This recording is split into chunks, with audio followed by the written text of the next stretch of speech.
में संस्कार का प्रवेश हो जैसे समय में बच्चा गर्भ में आवे छे। बहुत लोग बचपने में संस्कार बिगाड़ दे अपना धिया पुता, बचपने में संस्कार बिगाड़ देलक। देखे होबे गर्मी के महीना में धिया पुता कहे देखियो कहे छिए तैयो नहीं बुझे छे। बचपन में संस्कार बिगाड़ देलक हो बाबू, गर्मी के महीना में धिया पुता के निकाल देलक, नीचा से ऊपर तक ससार देलक और रौदा में उठा लेलक, तब कहलक एल सनक, बेल सनक, धबिया के पाट सनक, कुम्हरा के चाट सनक, केला के थाम सनक, मामू के जांग सनक, हाथी के टांग सनक।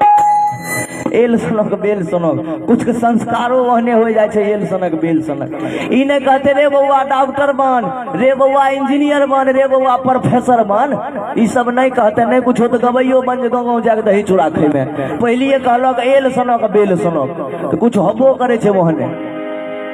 हम पहले ही कहे कि बच्चा जब माँ के गर्भ में पलता है उसी समय से उसके अंदर संस्कार प्रवेश करता है।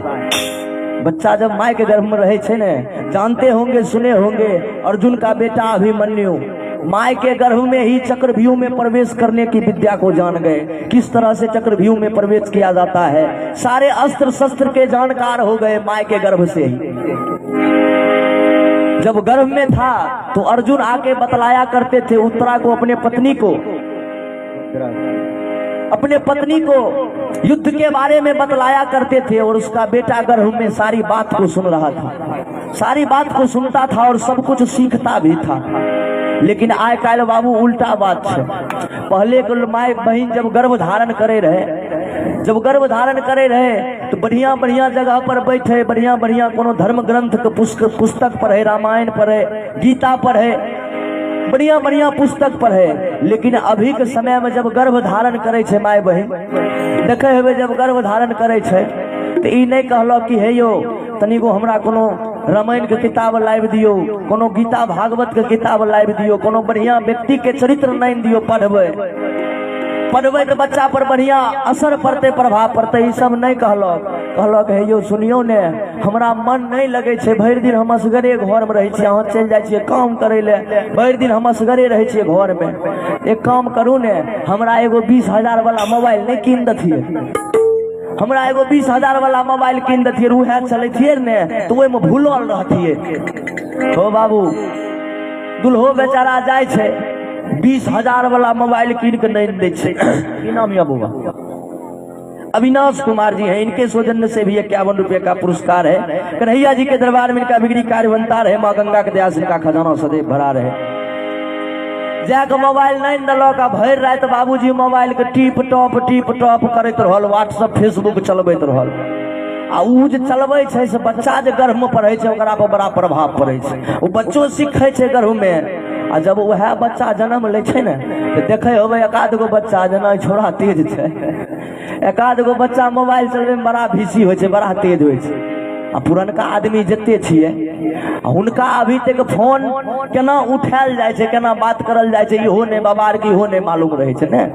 मोबाइल में फोन एते तो कहलक रे ठिकरा दौड़ ये फोन एलो, मोबाइल में घंटी बाजे छै, फोन उठा के देते बात करे ले, फोन उठा के बात करे लेते तो बोले वाला रहे छै नीचा में, सुने वाला ऊपर रहे छै। उ की करथुन कि बोले वाला के ऊपर कर लेते, सुने वाला के नीचा कर लेते, आ तब हेलो हेलो करते तो आवाजे नहीं जेते।